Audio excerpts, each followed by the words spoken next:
So this is what complete my entire economic survey and budget sir. Notes ಕೊಟ್ಟಿದೆ, class ಕೊಟ್ಟಿದೆ, detail ಆಗಿ ಮಾಡ್ಕೊಟ್ಟಿದೆ.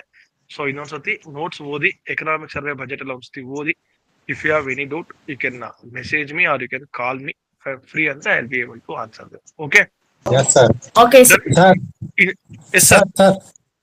Sir ನಂದು ಇಷ್ಟು ವರ್ಷ ಎಕ್ಸ್ಪೀರಿಯನ್ಸ್ ಅಲ್ಲಿ ನೀವು ಎಕನಾಮಿಕ್ ಸರ್ವೆನೆ ತುಂಬಾ ಚೆನ್ನಾಗಿ ಮಾಡಿದಾರೆ ನೋಡಿ sir. Thank you sir, thank you. Sir ನನ್ನ ಕಡೆಯಿಂದನೂ ಅದೇ ಸರ್. ಫೋರ್ತ್ ಅಟೆಂಪ್ಟ್ ಬರೀತಾ ಇರೋದು ಕೇಸ್ ನ. ಆಲ್ರೆಡಿ ಕೇಸ್ ಇದ್ದೀನಿ ನಾನು. Okay sir. ಆದ್ರೂ ಎಕನಾಮಿಕ್ ಸರ್ವೆ ನಾನು ಸೆಕೆಂಡ್ ಟೈಮ್ ಕ್ಲಾಸ್ ಮಾಡ್ತಾ ಇರೋದು. ನಾನು ಎಲ್ಲೂ ಕ್ಲಾಸ್ಗೆ ಹೋಗಿಲ್ಲ, ಆದ್ರೂ ಇಷ್ಟು ಚೆನ್ನಾಗಿ ಯಾರು ಮಾಡಿಲ್ಲ. Thank you sir. ಬುಕ್ಸ್ ಇದಾವೆ, ಆದ್ರೂ ಗೌರ್ಮೆಂಟ್ ಬುಕ್ಸ್ ಅನ್ನ ಚೆನ್ನಾಗಿ ನೀಟಾಗಿ ಹೇಳ್ಕೊಟ್ಟಿದ್ದಾರೆ ಸರ್. ಇದು ಹುಡುಗರಿಗೆ ತುಂಬಾ ಅನುಕೂಲ ಆಗುತ್ತೆ ಸರ್ ಈಗ. Thank you sir, thank you sir.